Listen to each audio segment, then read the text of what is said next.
स्वतंत्रता रिपोर्ट 2023 के बहाने भारत के खिलाफ जहर उगला है। इस रिपोर्ट में अमेरिका ने लगभग हर देश को शामिल किया है। अमेरिकी विदेश विभाग की ओर से ये रिपोर्ट जारी की गई है। वैसे अमेरिका की तरफ से ये रिपोर्ट तब आई है जब पीएम मोदी अगले महीने मॉस्को जा सकते हैं, जहां पुतिन से उनकी मुलाकात होगी और इसीलिए इस रिपोर्ट पर कई सवाल उठ रहे हैं। अमेरिका की इस धार्मिक रिपोर्ट को IMF ने आड़े हाथों लिया है और रिपोर्ट की क्रेडिबिलिटी पर सवाल उठा दिए हैं। अमेरिकी विदेश मंत्री एंटनी ब्लिंकन ने अपनी प्रेस कॉन्फ्रेंस में भारत का जिक्र करते हुए कहा है कि भारत में हम धर्मांतरण विरोधी कानूनों, हेट स्पीच, अल्पसंख्यक समुदायों के सदस्यों के घरों और पूजा स्थलों के विध्वंस में चिंताजनक वृद्धि देख रहे हैं। अमेरिका की इस रिपोर्ट में अल्पसंख्यकों को खास तौर से मुस्लिमों और ईसाइयों पर हिंसक हमले का जिक्र किया गया है। इसमें हत्याएं, हमले और पूजा स्थलों पर तोड़फोड़ शामिल है। रिपोर्ट में कहा गया है कि वरिष्ठ अमेरिकी अधिकारी अपने भारतीय समकक्षों के समक्ष धार्मिक स्वतंत्रता के मुद्दों पर चिंता जताते रहेंगे। मानवाधिकार विशेषज्ञों का कहना है कि भारत में पीएम मोदी और बीजेपी के शासन में आने के बाद अल्पसंख्यकों पर हमले में वृद्धि देखी गई है। अब ये रिपोर्ट जो है वो तमाम सवाल खड़े करते हुए नजर आ रही है। अमेरिका की इस रिपोर्ट में कई घटनाओं का जिक्र किया गया है। इसमें से एक घटना मुंबई में के पास एक ट्रेन में सुरक्षा अधिकारी और 3 मुस्लिमों की गोली मारकर हत्या करना भी शामिल है। हत्या पुलिस के एक जवान ने की थी। भारत सरकार अल्पसंख्यकों के साथ भेदभाव से इनकार करती है और कहती है कि उसकी योजनाओं का उद्देश्य सभी नागरिकों को लाभ पहुंचाना है। अमेरिकी विदेश विभाग की तरफ से जारी इस रिपोर्ट का भारत में विरोध हो रहा है और इस रिपोर्ट की क्रेडिबिलिटी पर सवाल उठाए जा रहे हैं। तो इस रिपोर्ट की क्रेडिबिलिटी पर सवाल भारत उठा रहा है। भारत में अल्पसंख्यकों पर हिंसक हमले का जिक्र अमेरिकी विदेश विभाग की तरफ से ये रिपोर्ट सामने आई है। हत्याएं और हमले और पूजा स्थलों पर तोड़फोड़ की घटनाएं बढ़ी हैं, ये इस रिपोर्ट में जिक्र किया गया है। रिपोर्ट क्या कहती है वो भी हम आपको दिखा रहे हैं। भारत में अल्पसंख्यकों पर हिंसक हमले, मुंबई में ट्रेन में हत्याकांड का जिक्र किया गया है। तो अमेरिका के धार्मिक स्वतंत्रता रिपोर्ट में भारत के खिलाफ जो अनर्गल बातें की गई हैं, उसके उलट देखें तो अमेरिका में भारी भेदभाव है। दुनिया जानती है कि अमेरिका में किस लेवल का भेदभाव है। जी हां, भेदभाव से भरा अमेरिका, जहां रंग भेद, जाति भेद, लैंगिक भेदभाव, अश्वेतों पर हमले, नस्लवाद, अप्रवासियों से भेदभाव जैसे आम बात है। जो देश खुद अपनी जनता के बीच भेदभाव रखता है, उसकी इस रिपोर्ट पर कितना भरोसा किया जाए। और जाहिर सी बात है, जब अमेरिका में इतना भेदभाव है और जिस तरह से ये रिपोर्ट तैयार की गई है, इस रिपोर्ट की क्रेडिबिलिटी पर सवाल खड़े होंगे।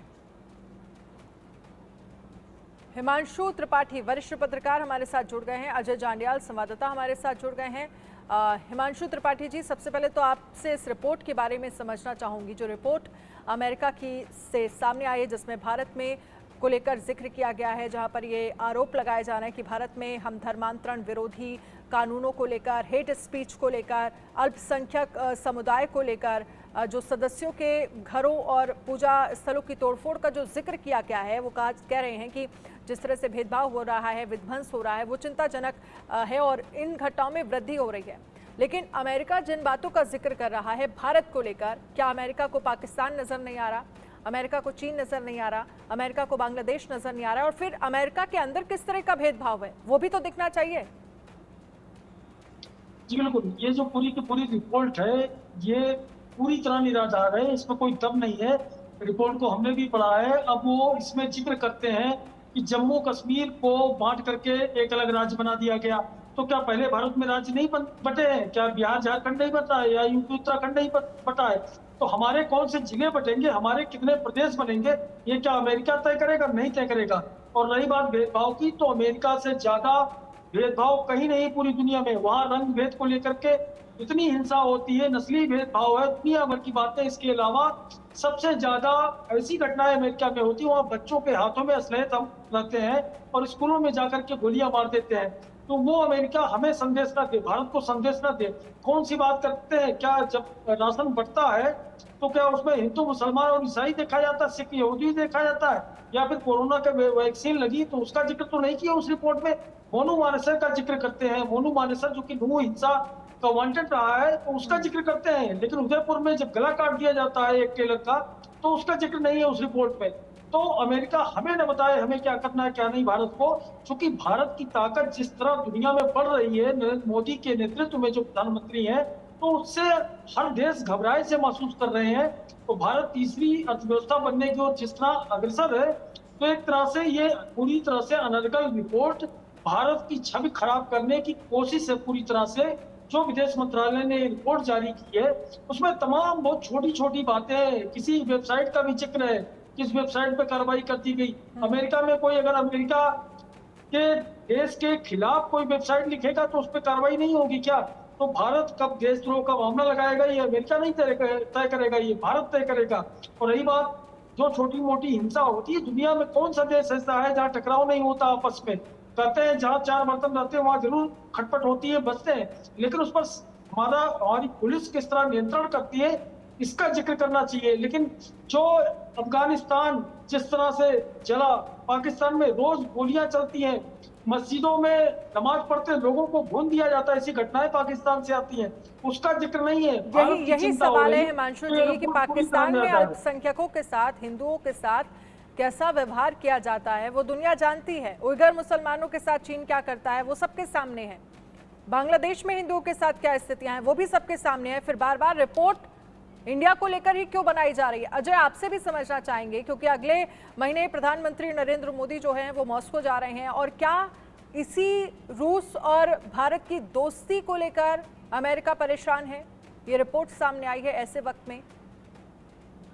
देखिए, एक चीज तो समझने की जरूरत है कि भारत को टारगेट करने का की मंशा जो है आखिरकार क्यों हुई है। यूएस की इस रिपोर्ट के जरिए हो या अलग अलग तरीकों से हो। जैसा हिमांशु जी ने बताया कि दरअसल भारत की जो उभरती ताकत इस वक्त बन रहा है वो किसी के गले नहीं उतर रहा, क्योंकि जो अपने आप को जो है वो सुप्रीम पावर मान के बैठे हुए हैं उन देशों के लिए खासतौर पे ये गले नहीं उतर रहा। और यही वजह है कि भारत की छवि को धूमिल करने के लिए इस तरह के प्रयास किए जाते हैं। अगर आप देखें तो जो मामले भारत में हुए हैं उन मामलों का जिक्र करके भारत की तुलना उन देशों के साथ करना जहां पर एनार्की फैली हुई है, चाहे वो पाकिस्तान है, अफगानिस्तान है। अगर आप देखें तो जो रिपोर्ट में कहा गया है कि जो रिलीजियस मिनॉरिटीज हैं उनका भारत में क्या हाल है, अगर कंपेयर किया जाए उन देशों के साथ जिनके साथ भारत को जोड़ने के प्रयास हो रहे हैं, तो वहां पर मिनॉरिटीज अब रही नहीं। अगर पाकिस्तान की बात होती है तो हिंदू अब वहां पर लगभग जो है खात्मे की कगार पर है। यहाँ उनको मार दिया गया या उनको कन्वर्ट कर दिया गया। महिलाओं के साथ क्या होता है वो देखने वाली बात है। बाकी इसी तरह से जो कंट्रीज हैं वहां क्या हो रहा है, सिखों के साथ क्या होता है, क्रिश्चियंस के साथ क्या होता है, वो देखने वाली बात है। वहीं अगर भारत की अगर डाटा को चेक किया जाए तो उसमें चाहे वो मुस्लिम समाज के लोग हैं, सिख धर्म के लोग हैं, ईसाई धर्म के लोग हैं, तो वो आंकड़े जो हैं वो बड़े होंगे, कम नहीं हुए हैं। तो भारत को इस तरह से टारगेट करने का मकसद सिर्फ और सिर्फ कहीं ना कहीं भारत की छवि को धूमिल करना है। और खासतौर पे इस छवि को धूमिल करके प्रयास ये किए जा रहे हैं कि भारत की तरक्की पर सवाल उठाए जाएं, जो कि बिल्कुल गलत होगा। और इसीलिए आप देखें तो इंडियन मिनॉरिटीज फाउंडेशन जो है इस चीज पर एतराज जताया है। और वो मिनॉरिटी फाउंडेशन जो है वो उसी समाज का है जिसमें मुस्लिम, सिख, ईसाई धर्म के लोग हैं जो भारत में मिनॉरिटीज में हैं। उन्होंने ही ये सवाल उठाए हैं कि कैसे इस तरह से भारत की छवि को धूमिल करने के प्रयास जो हैं वो किए जा रहे हैं। बिल्कुल हिमांशु जी, क्योंकि जिस बात का जिक्र अजय कर रहे हैं उस पर भी मैं आपसे आपका जवाब चाहूंगी, और साथ ही इस पर कुछ रिएक्शंस सामने आए हैं, एक बार वो भी जरा सुन लेते हैं। जो हमारे देश की जो योजनाएं आती हैं सरकार की तरफ से, गवर्नमेंट की तरफ से, हुकूमत की तरफ से, वो तमाम 140 करोड़ भारतीय देशवासियों के लिए है। उसमें कोई किसी प्रकार का भेदभाव नहीं होता, कोई डिफरेंसेस नहीं होते हैं। चाहे वो प्रधानमंत्री आवास योजना हो, चाहे वो रिलीजियस फ्रीडम की बात करते हैं, चाहे हम आयुष्मान भारत की बात करें, हेल्थ केयर की बात करें, जो भी पॉलिसीज आती हैं जो भारतीय संविधान के तहत हमारे भारतीय नागरिक की ये राइट्स हैं, भारतीय नागरिक उसके हकदार हैं, तो इसमें किसी प्रकार का कोई भेदभाव या कोई डिफरेंसेस या डिस्टिंग्विश नहीं होते हैं। ये हमारे भारत देश की खूबसूरती है, जिससे कई दुनिया के देश सीख सकते हैं कि किस तरीके से हम अनेकता में एकता को अपनी ताकत बनाते हुए हर एक भारतीय को साथ लेके चलते हैं। यही हमारे देश की सबसे बड़ी धरोहर है। अमेरिकी विदेश विभाग ने जिस तरीके से अमेरिका की धार्मिक स्वतंत्रता रिपोर्ट जारी कर भारत की आलोचना किया है और ये कहा है कि भारत में अल्पसंख्यकों पे अन्याय हो रहा है, भारत में अल्पसंख्यकों के मंदिर पूजा स्थलों को क्षतिग्रस्त किया जा रहा है, तोड़ा जा रहा है और उनके प्रति पूर्वाग्रह से ग्रसित वहाँ पे है समाज, ये बहुत ही दुर्भाग्यपूर्ण है। इस तरह की अमेरिकी विदेश विभाग द्वारा जारी जो अमेरिका में धार्मिक स्वतंत्रता रिपोर्ट जो जारी किया है उसकी हम घोर निंदा करते हैं।